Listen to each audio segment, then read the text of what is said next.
அனைவருக்கும் வணக்கம். இன்றைய காலகட்டத்தில் ஆண்களுக்கு இருக்கும் மிகப்பெரிய பிரச்சனைகளில் ஒன்றுதான் விரைப்புத்தன்மை குறைபாடு மற்றும் சிறியதாக இருப்பது.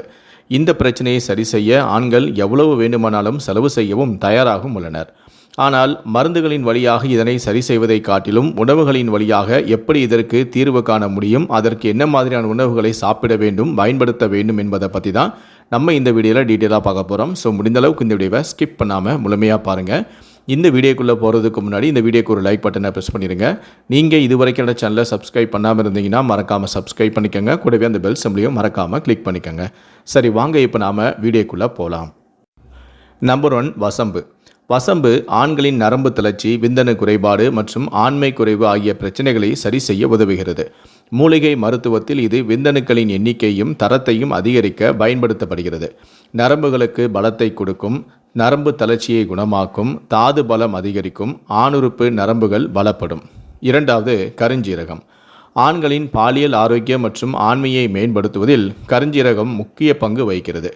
இதில் உள்ள தைமோகுவிலோன் மற்றும் ஆன்டி ஆக்சிடென்ட்கள் விந்தணுக்களின் எண்ணிக்கையை அதிகரிக்கவும் விரைப்புத்தன்மை குறைபாட்டை நீக்கவும் உதவுகின்றன. கருஞ்சீரகம் விந்தணுக்களின் எண்ணிக்கை மற்றும் அவற்றின் இயக்கத்தை மேம்படுத்த உதவுகிறது. இது உடலில் இரத்த ஓட்டத்தை அதிகரிப்பதன் மூலம் ஆண்களின் பாலியல் சோர்வை போக்கி ஆற்றலையும் தருகிறது. 3வது, ஓமம். ஓமம் உடலில் இரத்த ஓட்டத்தை மேம்படுத்தி நரம்புகளை தூண்டுவதன் மூலம் ஆண்களின் பாலியல் ஆரோக்கியத்தை அதிகரிக்க உதவுகிறது. ஓமம் இரத்த நாளங்களை விரிவுபடுத்தி பிறப்புறுப்பு பகுதிகளுக்கு இரத்த ஓட்டத்தை சீராக்கவும் உதவுகிறது.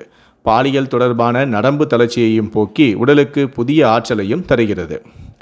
4வது, ஆலிவ் எண்ணெய். ஆலிவ் எண்ணெய் ஆண்களுக்கு பல ஆரோக்கிய நன்மைகளை வழங்குகின்றன. குறிப்பாக இதய ஆரோக்கியம், டெஸ்டோன் ஹார்மோன் உற்பத்தி, விந்தின் தரம் மற்றும் புரோஸ்டேட் ஆரோக்கியத்தை மேம்படுத்துவதில் உதவுகிறது.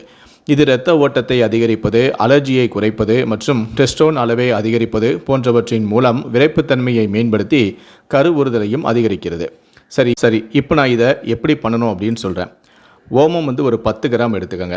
வசம்பையும் தூளாக்கி அதையும் ஒரு 10 கிராம் எடுத்துக்கோங்க. அதுக்கப்புறம் 1 ஸ்பூன் அளவுக்கு கருஞ்சீரகம் எடுத்துக்கோங்க. இந்த 3ஐயும் போட்டு நல்லா வதக்கி எடுத்துக்கோங்க. அதன் பிறகு ஒரு வாணலியில் ஆலிவ் எண்ணெயை ஊற்றுங்க. மிதமான சூடு வைங்க. அப்புறம் நீங்கள் அரைச்சி எடுத்து வச்ச அந்த தூளான பொடியை போட்டு நல்லா கொதிக்க வைங்க. அதன் பிறகு இதை ஒரு தைலமாக மாற்றி நல்லா இறக்கி வடிகட்டி அதை ஆற வச்சு ஒரு பாட்டிலில் சேமித்து வச்சுக்கோங்க. தொடர்ந்து தினமும் இரவில் நீங்கள் தடவிட்டு மறுநாள் காலையில் குளிச்சுட்டு வந்தீங்கன்னா நீங்கள் நினச்ச மாதிரியே உங்களுக்கு நல்ல ரிசல்ட் கிடைக்கும். பின்குறிப்பு: நம்முடைய சேனலில் இதுபோல் சொல்லக்கூடிய மருத்துவ குறிப்புகள் ஒவ்வொருடைய உடல் தன்மைக்கு ஏற்ப இது மாறுபடும். இதை நீங்கள் முயற்சி செய்யும் முன்பு தகுந்த ஆலோசனை பெற்று பயன்படுத்துவோம். தகுந்த ஆலோசனையின்றி பயன்படும் பட்சத்தில் வரக்கூடிய பின் விளைவுகளுக்கு என்னுடைய சேனல் எந்த விதத்திலும் பொறுப்பு ஏற்காது என்பதையும் நான் தெரிவித்துக் கொள்கிறேன். நன்றி, வணக்கம்.